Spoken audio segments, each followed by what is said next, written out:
En 1898 llegó a La Habana el primer automóvil que pisó tierra cubana. Se llamaba La Parisienne y era francés. Nadie sabía qué era. Los caballos salían corriendo, las señoras se persignaban, los hombres más valientes se acercaban a ver si había alguien adentro empujando. 127 años después, en abril de 2026, ese mismo país tiene 60.000 carros americanos de los años 40 y 50 rodando por sus calles todos los días, sin repuestos originales, sin manuales de fábrica, sin ninguna agencia en el mundo que les venda una pieza, funcionando. Esta es la historia de cómo la isla más rebelde del mundo se convirtió accidentalmente en el museo de autos clásicos más grande del planeta. Suscríbete a El Garaje del Jefe, porque lo que vas a escuchar en los próximos minutos no lo vas a encontrar en ningún otro canal de autos en español. Para entender lo que pasó en Cuba con los carros, hay que entender lo que era La Habana antes de 1959. No era una ciudad pobre, era una de las ciudades más ricas de América Latina. En 1919, Cuba era el mayor importador de autos americanos en toda la región. No México, no Brasil, Cuba.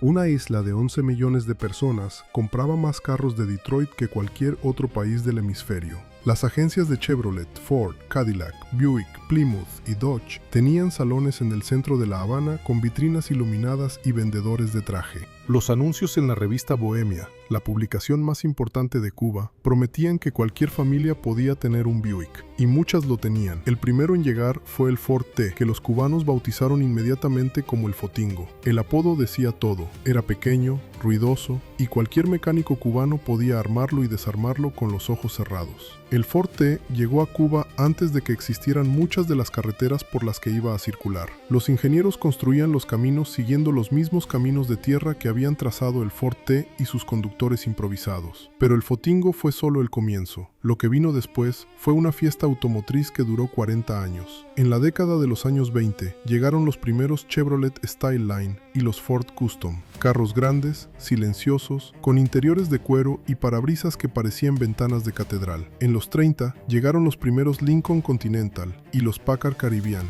los carros de los millonarios cubanos, los dueños de centrales azucareras y casinos que querían moverse por La Habana con la misma elegancia que un senador americano en Washington. El Lincoln Continental de esa época medía casi 6 metros. Era más largo que la entrada de muchas casas habaneras. No importaba, lo compraban igual. Pero los que realmente cambiaron todo llegaron en los años 40. Los autos americanos de posguerra eran completamente distintos a todo lo que había existido antes. Más largos, más anchos, con líneas de carrocería que parecían diseñadas para un futuro que todavía no existía. El Buick Super Roadmaster de 1947 que Ernest Hemingway compró para moverse entre su finca La Vigía y los bares del centro de La Habana era uno de ellos. Hemingway llegó a tener 7 carros en Cuba. Un Buick Sedán Coupé gris convertible de 1940, un Lincoln Cabriolet Continental negro de 1941, un Plymouth Deluxe Special Wagon gris de ese mismo año y varios más. Hemingway y sus carros son parte del paisaje literario de La Habana, igual que el Floridita o el Bodeguita del Medio. Y Hemingway no fue el único extranjero que llegó a La Habana y salió convertido en fan de los autos americanos. La ciudad atraía en los años 40 y 50 a una clientela internacional de dinero fácil. Los carros que circulaban por el Malecón y el Paseo del Prado eran los mismos que circulaban por Beverly Hills, y había algo más. Una mujer conocida como la Macorina, la dama de compañía más famosa de La Habana, que fue la primera mujer en Cuba en manejar un auto. Llegó a tener 9 carros diferentes regalados por sus amantes. 9.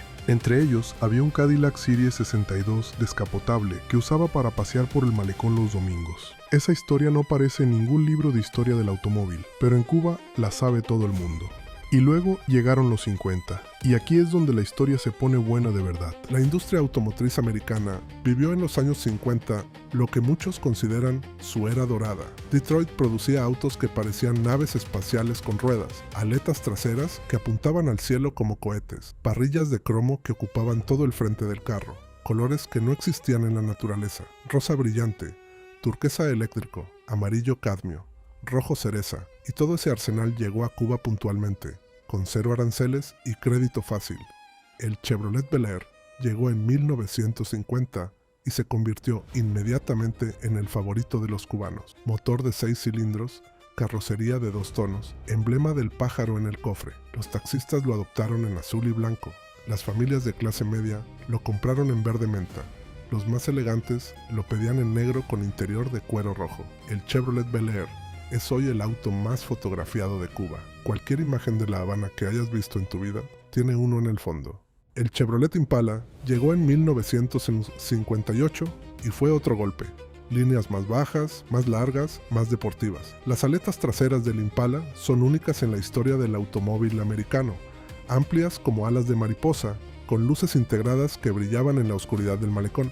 Y siguió el Chevrolet Deluxe, más accesible, más austero, el carro de los trabajadores que querían algo americano sin pagar precio de lujo. Más de 30,000 unidades del Deluxe circularon por Cuba antes de 1959. El Cadillac Eldorado, Biarritz de 1957, era el carro de los ricos de verdad, descapotable, blanco con interior rojo, aletas traseras de casi 1,5 metros de altura. Solo existían en el mundo unas 1,800 unidades. En La Habana había varios. El Cadillac DeVille de 1959 era igualmente espectacular, motor V8 de 6,4 litros, carrocería de casi 6 metros, interior de felpa. Era el carro que los dueños de los casinos más grandes usaban para ir al aeropuerto, y su precio no asustaba a nadie porque La Habana de los 50 era eso, una ciudad donde el dinero no era el problema.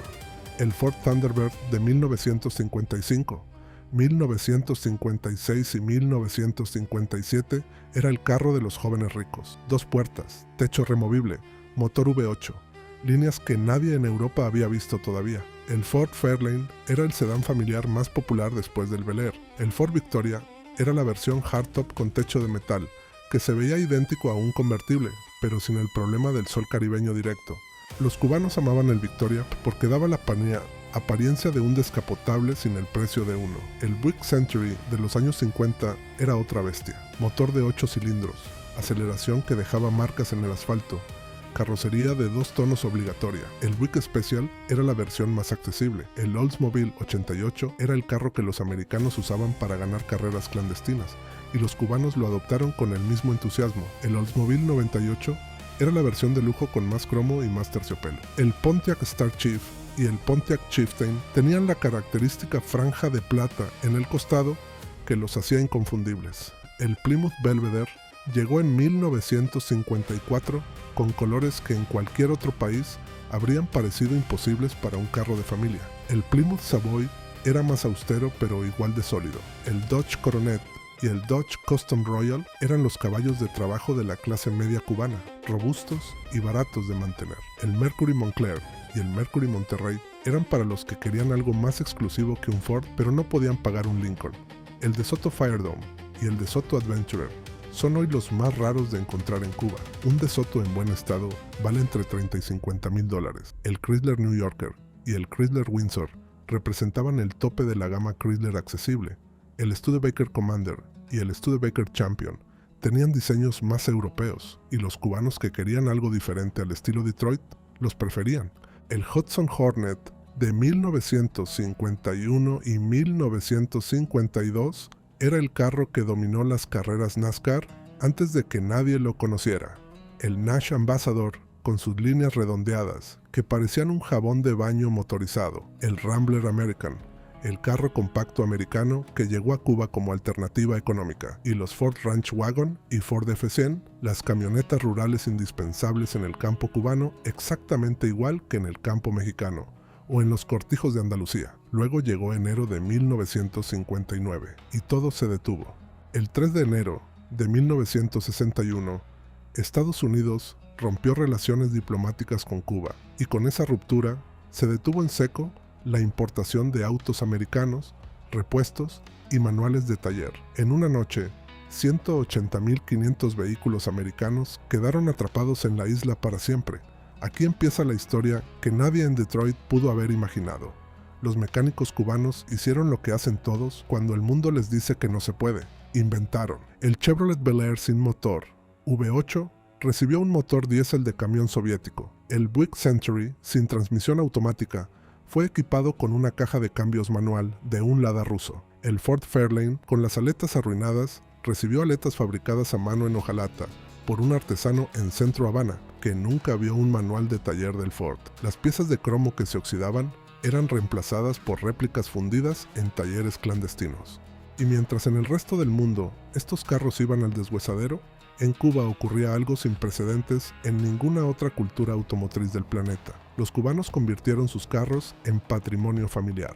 El Chevrolet Bel Air, que el abuelo compró en 1953, se lo pasó al padre. El padre se lo pasó al hijo. El hijo se lo pasa a su hijo. Hay familias que tienen el mismo carro desde hace 70 años. Hay Ford Thunderbird en La Habana, que han tenido 3 generaciones de la misma familia al volante. Hay Cadillac DeVille, que fueron taxi del abuelo, carro de boda del padre, y ahora son el orgullo del nieto que lo restaura cada fin de semana. En abril de 2026, con Cuba atravesando una de sus crisis económicas más severas, los almendrones siguen en la calle. Un Chevrolet Bel Air cubano, perfectamente restaurado, puede valer entre $50,000 y $80,000 en el mercado internacional. Un Cadillac Eldorado Biarritz de 1957 en buen estado podría superar los $100,000. Coleccionistas americanos pagarían cualquier precio por un Ford Thunderbird primera generación en estado original. El bloqueo que intentó ahogar a Cuba terminó creando accidentalmente el patrimonio automotriz más único del mundo. Eso no lo planeó nadie, ni Fidel, ni Eisenhower, ni los ingenieros de Detroit que fabricaron esos carros pensando que durarían 10 años. Los cubanos hicieron lo que siempre hacen, los mantuvieron vivos con las manos, con el ingenio y con el orgullo de que lo que es tuyo no se rinde, aunque el mundo entero te diga que ya no tiene solución. Suscríbete a El Garaje del Jefe y deja en los comentarios qué auto clásico cubano te gustaría ver restaurado. ¿Cuál sería el primero que comprarías si pudieras ir a La Habana hoy mismo a elegir uno? La próxima semana abrimos otro garaje que nadie esperaba. El Garaje del Jefe está abierto, pero hay algo más que hace a Cuba única en el mundo del automóvil clásico que pocas veces se menciona: la variedad. En ningún otro país del mundo puedes ver en la misma calle, en el mismo día, un Packard Clipper de 1948 estacionado detrás de un Pontiac Chieftain de 1953, seguido de un DeSoto Adventurer de 1956, seguido de un Nash Ambassador de 1954. En Estados Unidos, el país que fabricó todos esos carros, ya no existen en la calle. Están en museos climatizados, en garajes privados, en exhibiciones anuales donde la gente los ve detrás de una cuerda sin poder tocarlos. En Cuba los ves cargando pasajeros, con el motor encendido, con el conductor tocando el claxon en el tráfico de Centro Habana, funcionando como si nada hubiera pasado desde 1959. Hay una historia específica que resume todo lo que es Cuba y sus carros. En los años 70, un mecánico de La Habana Vieja llamado Aurelio recibió un Chevrolet Impala de 1959, que tenía el motor completamente quemado. No había piezas, no había dinero para importarlas, aunque las hubiera. Aurelio pasó 3 años fabricando cada componente del motor a mano, usando tornos que él mismo había construido con materiales de desecho. Cuando terminó, el Impala arrancó a la primera.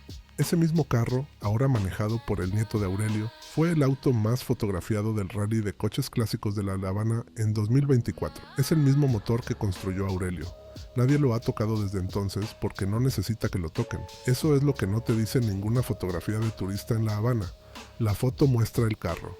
Lo que no muestra es la historia de la persona que lo mantiene vivo.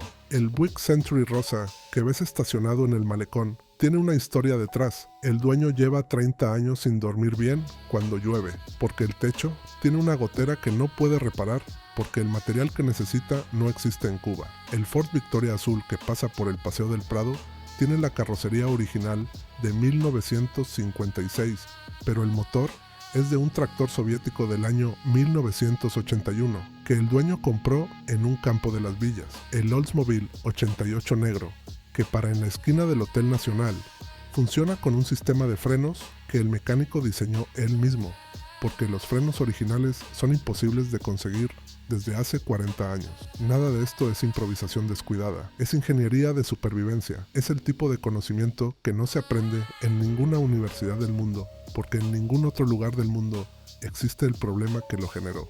Los mecánicos cubanos que mantienen vivos estos carros son únicos en su tipo. Si los llevaras a un taller en Ciudad de México o en Madrid y les pidieras que repararan un carro moderno con computadora y sensores y sistemas electrónicos, probablemente no sabrían por dónde empezar. Pero si los llevaras a un campo en Jalisco o en Extremadura con un Chevrolet Bel Air de 1953 sin partes, sin manual y sin recursos, en una semana ese carro estaría rodando. Porque eso es lo único que han aprendido a hacer, y lo hacen mejor que nadie en el mundo. Cuba tiene hoy el mayor museo rodante de vehículos clásicos americanos del planeta. Estimaciones recientes hablan de entre 50.000 y 60.000 unidades activas. La mitad son de los años 50, una cuarta parte de los 40 y el resto de los años 30. Carros que en cualquier otro país habrían sido desguazados décadas atrás, siguen circulando porque en Cuba no existe la cultura de desechar lo que todavía funciona. No por filosofía, por necesidad, pero el resultado es el mismo. Un patrimonio que el resto del mundo destruyó sin darse cuenta de lo que estaba perdiendo. Si alguna vez vas a La Habana y ves un Studebaker Commander de 1952 parado en una esquina esperando pasajeros, no lo fotografíes solo. Habla con el dueño. Pregúntale de quién fue el carro antes, cuánto tiempo lleva en la familia, qué tuvo que hacer la última vez que se rompió algo importante. Te va a contar una historia que no cabe en ningún Instagram ni en ningún video de 30 segundos. Esa historia es Cuba, no el carro, la historia detrás del carro. Y para los que están en México y en España viendo este video desde el otro lado del mundo, los carros cubanos tienen más en común con ustedes de lo que parecen. El Chevrolet Bel Air que ves rodando por La Habana en 2026 es el mismo modelo que tu abuelo mexicano tuvo en los años 60. El mismo que el padre de alguien en Valencia vio pasar una vez en una película americana y pensó que nunca iba a ver uno de verdad en su vida. En Cuba lo ves en la calle, todos los días, como si el tiempo no hubiera pasado, como si Detroit todavía existiera tal como era, como si el mundo de 1957 se hubiera quedado congelado en esa isla y nadie le hubiera dicho que ya era hora de cambiar. Eso es Cuba, y por eso no existe nada igual en ningún otro lugar del planeta.